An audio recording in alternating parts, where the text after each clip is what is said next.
中咗白居易呢條片教你上車8部曲啊！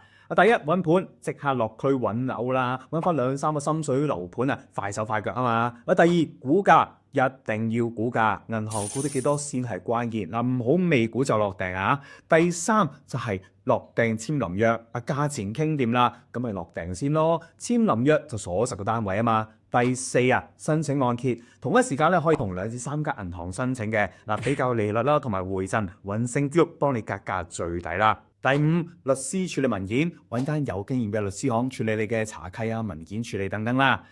第六，交印花稅嗱，記得啊，印花稅一定要交，唔好拖字訣啦。第七，批核簽貸款信啊，銀行批出按揭就即刻去簽 offer letter 啦。第八，收樓拎鎖匙，銀行貨本拎埋鎖匙，咁恭喜你啦業主！最後都提你啦，準買證咧得12個月有效期嘅啫，估價同埋按揭係最易中伏噶啦，記得先估價後落訂啦。有咩按揭問題啊，即管留言，我哋會幫你加進全香港嘅銀行 offer。